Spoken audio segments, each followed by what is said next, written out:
Reddit और real estate forums पर buyer खुलकर बोल रहे हैं कि लग्जरी प्रोजेक्ट में आर्टिफिशियल प्राइसिंग चल रही है। कई लोग बता रहे हैं कि साइट्स पर भारी मार्केटिंग दिखाई जाती है, लेकिन एक्चुअल बुकिंग उतनी नहीं होती।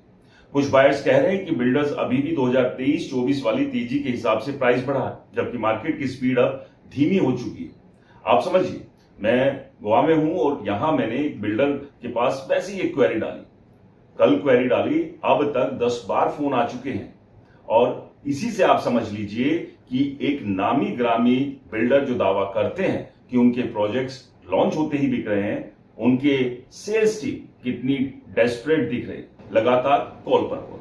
यहीं से समझ में आता है ये बबल टाइम करेक्शन का आ गया, यानी प्राइस अचानक क्रैश नहीं करेंगे, लेकिन कई प्रोजेक्ट सालों तक फंस सकते हैं, रीसेल मुश्किल हो सकती है और इन्वेस्टर्स एग्जिट नहीं कर पाएंगे। यही वजह है कि अब रियल एस्टेट मार्केट में एक नया डर फैलने लगा, इन्वेंट्री बॉम्ब। क्योंकि जब फ्लैट बिकने बंद हो जाते हैं लेकिन कंस्ट्रक्शन चलता रहता है, तब धीरे धीरे पूरा मार्केट कैश क्रंच की तरफ बढ़ता है। और दोस्तों, अगर ऐसा हुआ तो सबसे ज्यादा असर लग्जरी सेगमेंट पर पड़ेगा, क्योंकि यहां प्राइसेस पहले ही जरूरत से ज्यादा ऊपर जा चुके। यही कारण है अब बड़े बड़े बिल्डर अंदर ही अंदर डरे हुए, बाहर से लॉन्च इवेंट, सेलिब्रिटी मार्केटिंग और लग्जरी लाइफस्टाइल्स एड अभी भी दिख रहे हैं। सच्चाई यह है कि मार्केट अब उतना मजबूत नहीं दिख रहा जितना टीवी एड्स और प्रॉपर्टी एक्सपो में दिखाया जाता है। और सबसे बड़ा सवाल अब यही है, अगर इन्वेस्टर्स वापस नहीं आए, अगर ईएमआई और महंगी ऐसे ही बढ़ती रही और अगर अनसोल्ड इन्वेंट्री इसी तरह बढ़ती गई, तो क्या इंडिया का लग्जरी रियल एस्टेट मार्केट अब स्लो डाउन के सबसे खतरनाक फेज में